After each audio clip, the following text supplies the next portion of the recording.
Building from that report, the Islamic State of Iraq and the Levant, popularly known as ISIL, has accepted a pledge of their allegiance to Boko Haram through the release of the audio tape attributed to the group's leader, Abubakar Shekau. What remains unclear is the extent of the partnership between Boko Haram and ISIL. And as global actors put it, the declaration marks an important moment in the evolution of the Boko Haram insurgency. Why is this, you might ask? Lionel Rawlins, security consultant of the AUN, is joining us to provide some answers. Good morning and welcome on the show. Good morning. Hello, Rene. Jamandu. Okay, I was actually lost there for a minute. And I have to go straight in. Boko Haram allegiance to ISIL. What does that bode for Nigeria as a whole? Nothing. I know that a lot of people are asking a lot of questions about that. What are the implications? And you should be concerned, because when two forces gather, you don't know what could possibly happen. But for the short term, I wouldn't worry about it at all. It's just fluff. And now, as a security personnel, why would you not worry about an allegiance between one of the biggest terror groups in the world and one of the biggest in the western region of Africa? Because both of them are getting beaten up really badly. And there's going to come a point in time when they will both disintegrate. And the reason why they're both trying to form this allegiance is because of their backs are against the wall and they need help. And they're trying to see if they can use each other for recruiting, for funding, and everything else. But remember, where they are, where ISIS is far away, and from us, actually. But also, notwithstanding, Libya is only one state above Nigeria, is next to Niger, and that is where ISIS has most of its external people and forces and everything else. So they can easily come down and help Boko Haram in the fight. But they're having so much problems. No matter what you hear on the news that they're doing this and doing that, they're getting a real solid beating from the forces there, and sooner or later is going to come to an end. And it's the same thing that's happening here. The Nigerian forces, in collaboration with the forces to the north, putting a beating to Boko Haram, and so this is the time for them to reach out for help.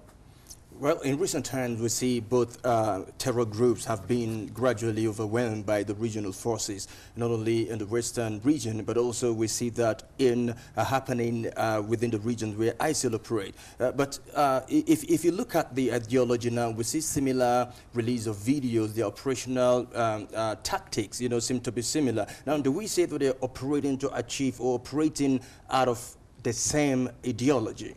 Well, it is Boko Haram that's copying ISIS. And ISIS is not copying Boko Haram. Boko Haram is trying to be like ISIS and has been trying to be like ISIS for quite a while now, for almost a year. And anything ISIS does, Boko Haram does. So ISIS said, we claiming territory, and Boko Haram tries it. ISIS start to carry on a flag, Boko Haram does it. ISIS go on the air with their videos, Boko Haram does it. And so they're trying to emulate the ISIS group. But I don't believe also that they will ever get along, because, first of all, when you swear allegiance to something or someone, you are saying you are submitting yourself. And I don't know why they would even do that. Because when they swear allegiance to ISIS, then they'll say, we submit ourselves to you, and we will follow your orders, we will follow your command, we will do whatever you tell us to do. So where does it lead the leader of Boko Haram? All right, now looking at the purported fraternity between the Boko Haram sect and the ISIL. Recently, we see not a video now as usual now, but an audio tape whereby Shekau made a certain statement, with regards to his allegiance to ISIL, but not in a video tape, just an audio. So what do you make of it now? Are we seeing a little bit of declination from the Boko Haram sect, than what we used to see happening in the country. Absolutely. But it's a step back. You know, you're supposed to be going forward. So it tells us that they're taking a beating. They do not have that free range of just going to wherever they were going to create these videos. These are no longer there. And I do believe that the Chadian government knows where Sheikhow is, and I think that something is going to happen sooner or later. Okay. One of the videos that was released by the ISIL was of a child soldier killing someone, basically. So we hear of, you know, people who have been displaced, some people who have been taken. We don't have a whole view of the kind of people that have been taken, women and children. So what do you think this will do for creating child soldiers? Because it seems like it's a recurrent issue in international terrorism, using children as a... Do you think Boko Haram will take that path? Because you said they copy ISIL, whatever ISIL does, they do. So if ISIL is willing to release a video of a child killing somebody, do you think Boko Haram will follow suit? Of course, and I'm sure that they're already doing it, because they're already sending child suicide bombers to kill people. And the child does not have to have an AK-47. If you strap a bomb around an 8-year-old or even a 12-year-old and send him into a crowded market or mosque or church, that in and of itself shows that they're doing it. But it's because of that violence and that brutal outlook that ISIS is doing is the reason for their downfall as well. You know, when they started very good. They were doing very well until they became real brutal. And the fact that the brutality has exceeded anything and anyone in the past is the very reason now why they're having so much problems. Because even the Islamic countries are pulling away from them. Normally, you know, they would not say anything. They would just keep silent and say, I'm not involved in it. Now you see many of them are speaking out. Some of them are even sending their forces to fight against ISIS. And the whole world now is coming together to fight this machine. So, and ISIS cannot beat the world. You know, then their time is being numbered. And I will almost say by the end of this year, or before then, ISIS will be eradicated. I'm not saying they'll be completely gone. They will do what every other group has done. They'll go on the ground. The same with Boko Haram. Well, some say the recent pulling out of the Arab League, you know, from the support. We don't necessarily say they have been supporting the ISIL, but what really necessitated the pull out is actually the burning of the Jordanian pilot. You know, now they say that really was the greatest mistake of their life. So what do you make of it now? Well, it is true. It is because when people see that kind of brutality, it's unconscionable for people to sit back and say nothing and do nothing. And like I said, even the moderate Islamic or Muslims or Muslim countries have decided, I am not, these people, I have nothing to do with them. And I do not want them in my country. And as a matter of fact, if you want support, you can use my airspace to send your bombers and bomb them. So now the whole world is coming together. When they see that kind of brutality, no one can accept it. And what they did to that pilot was uncalled for. If they wanted to kill him, just shoot him and kill him. But to burn him alive. You've talked about the whole world coming against ISIL, and even after Amnesty reported that over 2,000, even though it wasn't verified, that over 2,000 people were killed in Nigeria, it didn't get as much international outcry as what ISIL is doing. So do you think there is, it's not a balanced fight against terrorism, especially now that Boko Haram has pledged to ISIL? That's a very good point. And that is one of the reasons why Boko Haram is upset, because, you know, they all are terrorist groups, but they all like the front page. They like to be on the news, every one of them, because that's how you get money, you get funded, You get recruitment, your recruitment goes up because you're bad, you know, and everybody wants to join the baddest group. And what was happening was ISIS was getting all the attention, even when they only kill 20 people, Boko Haram kill 200, ISIS get the attention. And Boko Haram didn't really like that. And that is one of the reasons why now they've collaborated with ISIS, because they now want to get some of that attention. But remember, you know, Boko Haram was better off working with Al-Qaeda in the Islamic Maghreb, because they're the ones who are training Boko Haram, who are funding them, who are giving them people to fight. That's why you had all of these foreign-speaking people, different complexion, light skin, different hair texture. They came from Al-Qaeda in the Islamic Maghreb. So why the Boko Haram decided to go with ISIS is because they wanted to be on the world stage, because Al-Qaeda has been minimized now. No one even talks about Al-Qaeda. Yeah, but watch out, because really Al-Qaeda is going. Seen Al-Qaeda on the front they're page. going to do something stupid. But what does it mean for Boko Haram to be on the world stage? You talked about getting recruitment, getting sponsorship, but what does it really mean to be on the world stage? Because it's one of the things that terrorists like, is to instill fear. And if you are considered brutal, then you get attention. When you get attention, there are sympathizers out there who actually, believe it or not, who believe that Boko Haram is doing the right thing. There are people who believe that ISIS is doing the right thing. There are people who believe in their ideology, actually, and they will give them money, and they will even give them information. So by being on the world stage, you attract the money, you attract the recruitment, you attract the notoriety, because they all want to be, they compete with each other. And remember, when someone does something big, the next one does it bigger. And because we haven't heard from Al-Qaeda in a while, I will almost bet you, any time now, any moment, you'll hear something big and grand coming from Al-Qaeda, because they want people to remember, I am still here. We haven't gone anywhere. It's not just ISIS and Boko Haram. We are still relevant, and you will hear from me pretty soon. All right, so you're saying that Al-Qaeda might be regrouping now, isn't it, reinforcing? But not only, they need the world to know that they are still here, because everyone has written them off as being...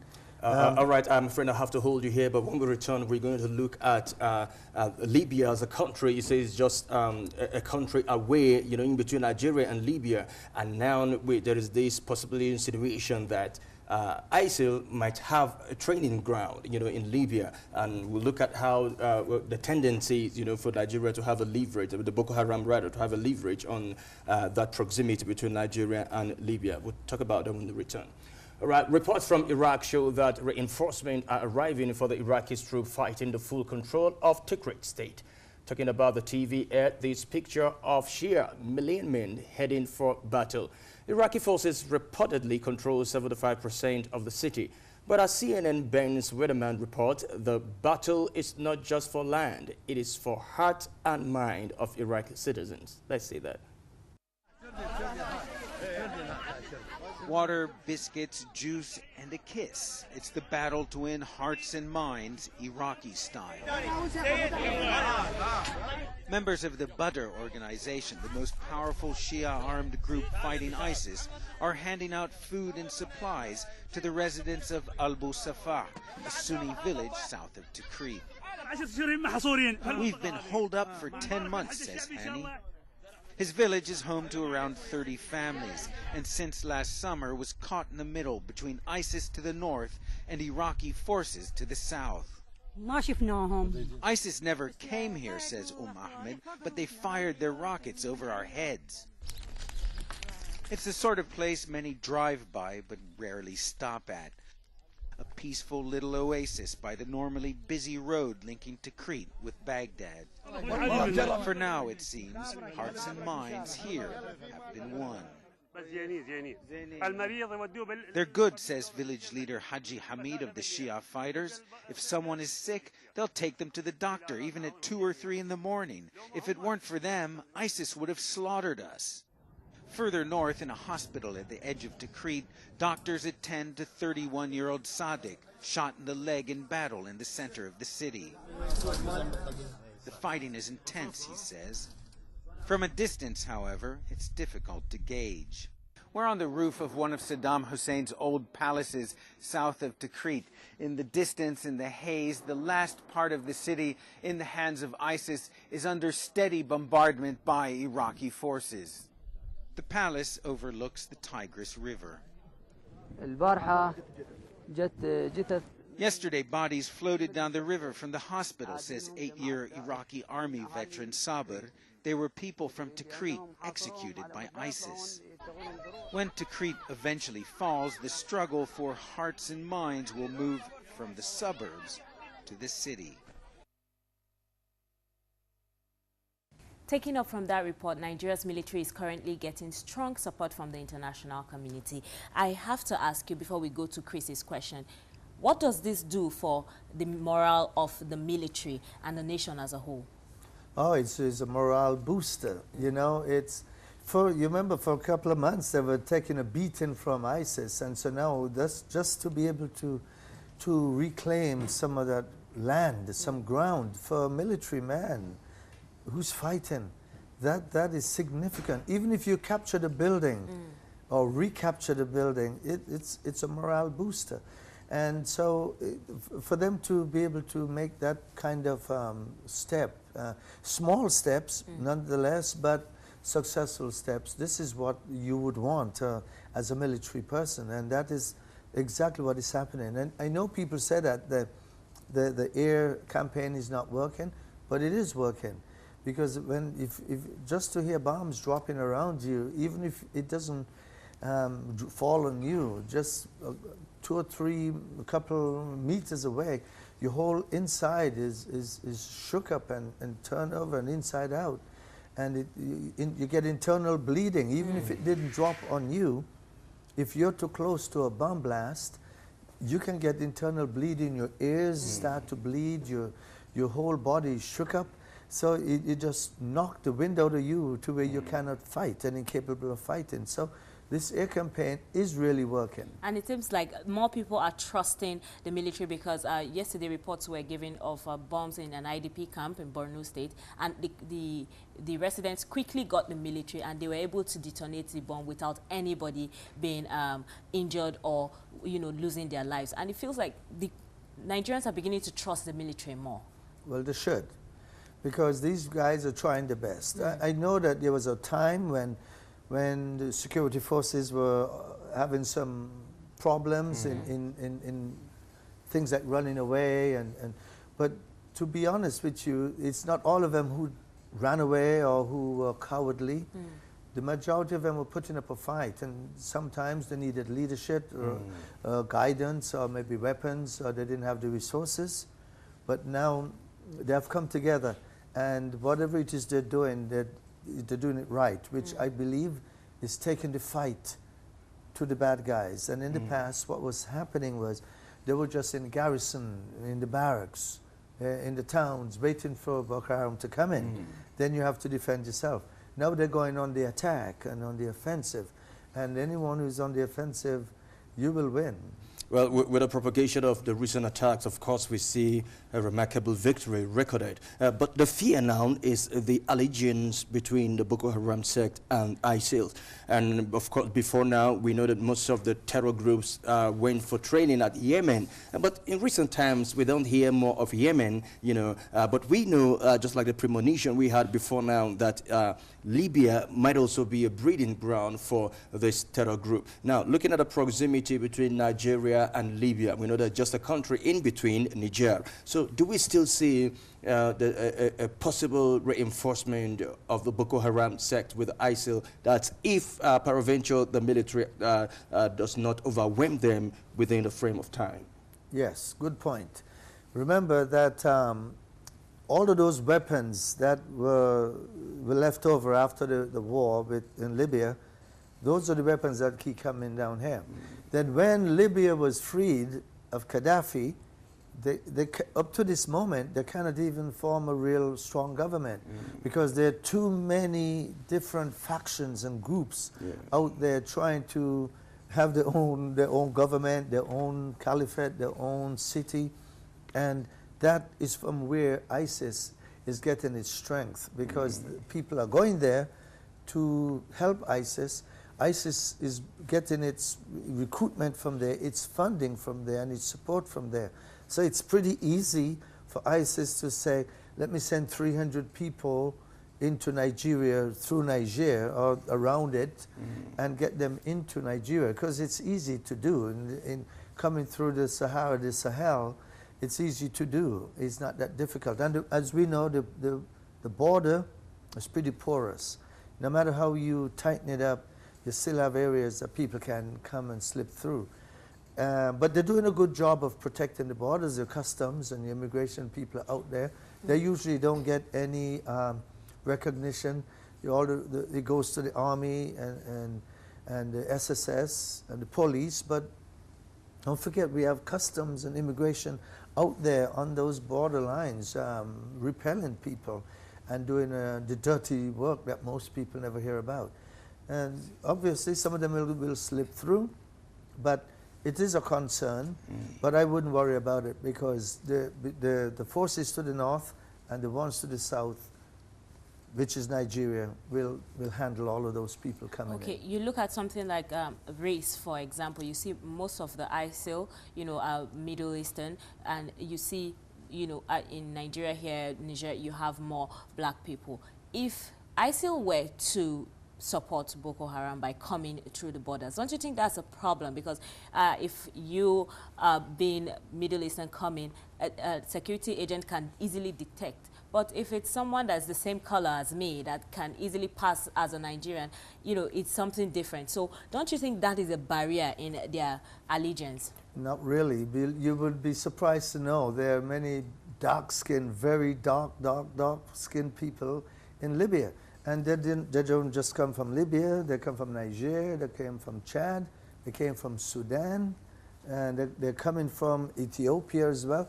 So they all converge there. So in essence, if ISIL is to have this allegiance properly, they will have to use people who can pass off as Nigerians or as people from Niger.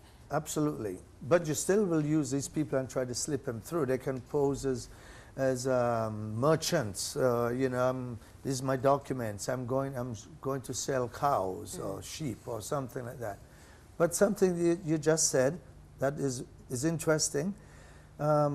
ISIS, being Middle Eastern, and I might be saying it incorrectly, and I don't know. Well, what I've heard is that because they're Middle Eastern, they don't think too fondly of the people from sub-Saharan Africa.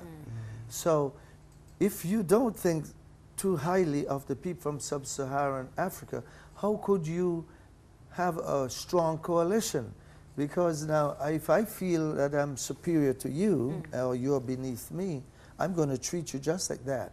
You're going to get offended by the way I treat you. Now, we can play the game until to benefit you or to benefit me, but there's going to come a point in time when our ideologies and our social grouping and the way we grew up and think is going to clash, In other words, it means the allegiance is not just, it's not good on any front, whether it's racially or, location, it's just not good on any front for Boko Haram. It's not good. And if I were Boko Haram, I would stay just the way I was. Because why go there to be a second-hand leader, second-hand actor in this whole fight?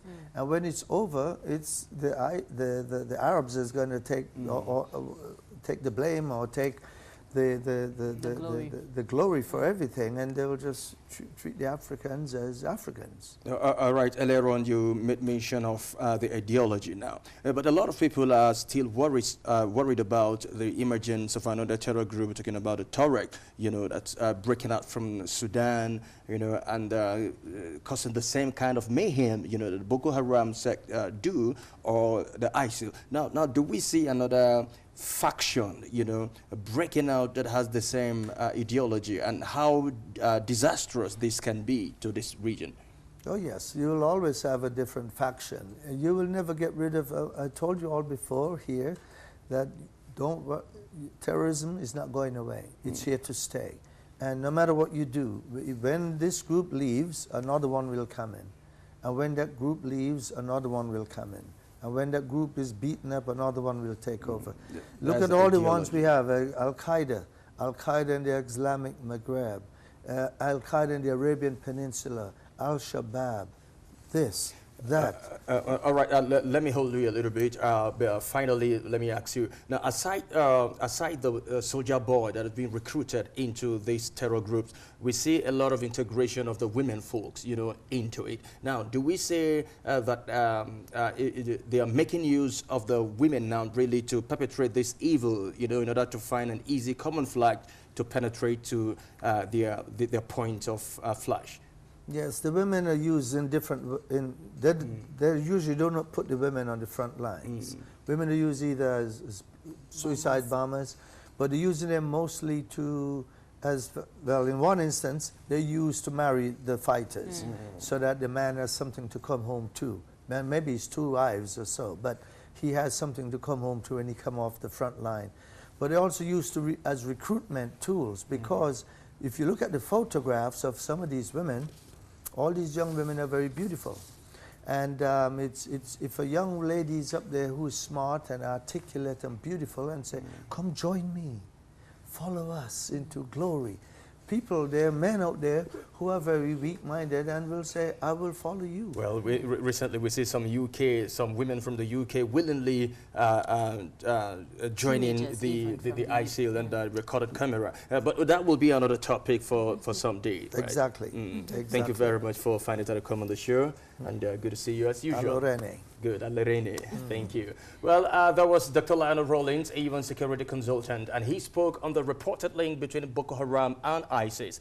Our next discussion will look into the role of paramilitary organization in the March 28 elections. And in the meantime, let's turn to South Africa, where in Worcester, an ID card program for workers apparently instituted by the neighborhood group is being investigated by police. And it has angered some workers who feel it is reminiscent of the country's appetite, the past of that appetite that required non-whites to carry passbooks. Diana Magni reports from Johannesburg. There's a lot of attention paid to these lawns in Worcester in the Western Cape and to the people who work here. Expires 31st of July 2015. It has your name. Isaac Marley is a part-time gardener who has to carry a pass called a green card when he goes to his place of work. The card is good, he says, because it will protect me. Because if there's a burglary and I'm walking by, I just need to show them my pass and say, it's not here, I work here, this is my card. A sentiment shared by several homeowners we speak to, though none would say so publicly. This is a country of guard dogs and electric fences and private security. But irrespective of the crime and the deep-rooted fear of crime, issuing a card which permits access to certain parts of town is extremely sensitive in a country still wrestling with its apartheid past. Johnny Euster, who's unemployed and lives in a shack on the outskirts of town, says he ripped his up. He remembers the hated passbooks which non-whites were forced to carry in the days of apartheid to prove their business in any given area. Protested for decades, abolished in 1986. The dump pass was a card you must behave. If you haven't get the dump pass, the police come and hit you, they run you all the way, find you, hit you every time, they take you, put you in jail. Does this feel like the same thing? Yeah, if you have that card on, it feel like a dump pass. It's not right. Cardholder's a registered gardener. The card has the emblem of the National Police and community policing forums stamped on it.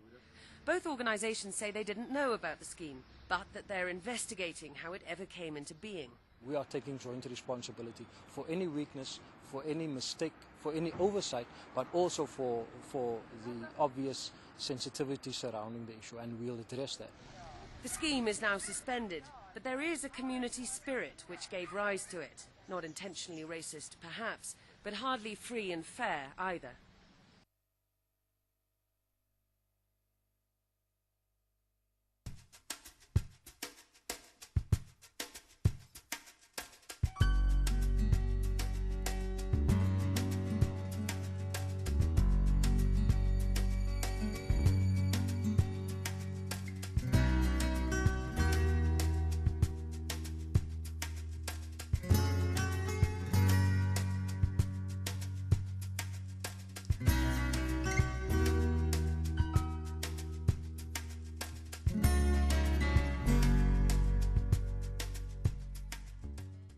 Nigerian elections are traditionally fiercely contested. But in 2015, risks of violence are particularly high, while a genuine contest is a welcome sign of progress to Nigerians' democracy. Increasingly spiteful relationship between the nation's leadership political parties and their supporters is something to worry about. The question now is, how can paramilitary organizations help sustain the nation's democracy? Joining us on the discussion is Chike Adolphus, Commandant Man O' War, and also we are expecting the Commandant of the Nigerian Peace Corps, Kasim Bello, who is still on his way coming to be part of this interview. You're welcome on the program. Thank you, sir. Good to see you. Thank you, sir. Now, you're Commandant Man O' War, Deputy Commandant Man O' War. Yes, sir. Well, first of all, I'd like to say, build a man, build a community, isn't it? Interesting. Now, the general election is forthcoming. First of all, let's look at the level of preparedness on the side of this voluntary organization as well as paramilitary. Let's talk on your organization, you know, the Man O' War. But how prepared and sensitized are members of the Man O' War towards the forthcoming general election? Yes, sir. The upcoming election is very, very important to us, and so far you see that in the history of election in Nigeria, there has not been an election that put people in tension like this, apart from the 2003 election of MKO Abiola, would have made people run away or something like that. But apart from that, this election has been, a lot of people are under tension, understand? So it made all the paramilitary organizations